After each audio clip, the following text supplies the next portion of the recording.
Hi, hello, good morning. Kakagising ko lang at maraming nag-PM sa akin ng mga DDS. Talaga mga gitil na gitil, no? Pinaggigiitan nila yung sinasabi ko about dun kay Kibuloy na pagpasura dun sa disqualification kay Kibuloy. Hindi ba nakakatawa naman talaga na may mga kaso ng human trafficking, may rape, may human violation, may child abuse, pero nababasura, pero nagdidiriwang pa rin kayong mga didilis. So bakit pinapayagan kaya dito sa Pilipinas ang mga kriminal yung may mga kaso? Saglit lang, relax. Unang-una, wala pong kinalaman ang mga akusasyon sa kaaligasyon kay Pastor Apollo C. Kibuloy doon sa mga case na kinakaharap niya ngayon na may legal battle sa korte. First, ang dinismiss po is yung Certificate of Nomination and Acceptance issued by the respondent, Pastor Apollo Kibuloy, di ba? That Sani Matula, nag-file siya ng disqualification case laban kay Kibuloy kasi nagkaroon ng two representation sa kanyang senatorial bid. Doon, headed, unang-una, by Sani Matula. Pangalawa is yung kay Mark Tolentino. So, dalawa po ang kona ni Pastor Kibuloy. So, wala pong kinalaman ang mga kasong kinakaharap niya ngayon kung saan mo man nakuha yan, no? So, importante na mag-research ka muna. Kasi sabi dito, the Certificate of Nominations and Acceptance issued by respondent Apollo Kibuloy must be cancelled principally on ground of he disqualified from running as a senatorial candidate because of material misrepresentation. Sino petitioner nito? Led by Sani Matula, the Workers' Peasant Party. Siya po yung nag-file ng disqualifications doon kay Pastor Kibuloy.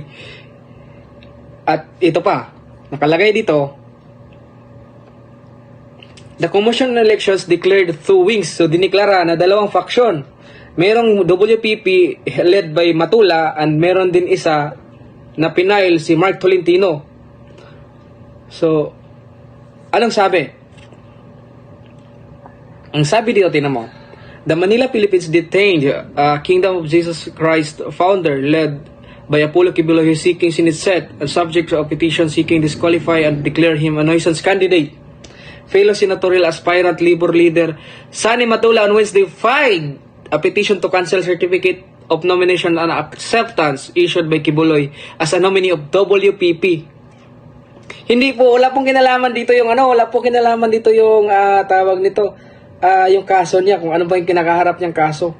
Pero malayo po dito yung sinasabi mo na dahil because of he has a lot of cases that he face right now, no? Yung sinasabi nilang human rights violations, human trafficking, or something like that, sinasabi mo, wala po. Hindi po siya applicable doon sa sinasabi mo na disqualified siya dahil doon sa mga case na yon. So, ito yung hirap kasi pag kapag loyalista talaga, no? Mahirap talaga. Basa ka muna, basa.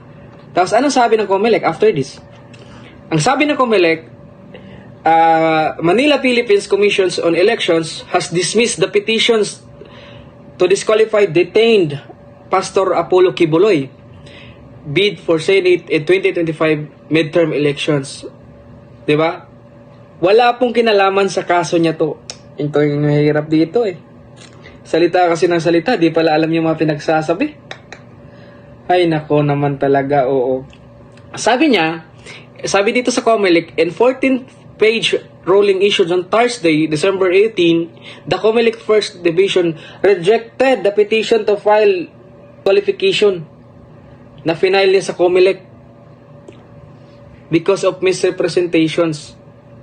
So, dahil doon, diniklara ng COMELEC na insufficient yung grounds para ma-dismiss o ma-disqualified si Kibuloy, hindi po yung kaso niya. Ano ba naman to? Ito yung mahirap pag pag loyalista talaga no? So, basa ka muna, basahin mo muna kung ano yung mga nilalaman, tapos sabay saka ka magkuda ng kuda. Kasi mahirap pag hindi nagbabasa no? Yun lang, maraming salamat at Merry Christmas. Hi, this is Kaganapan TV here, no? Mabuhay at Merry Christmas sa ating lahat.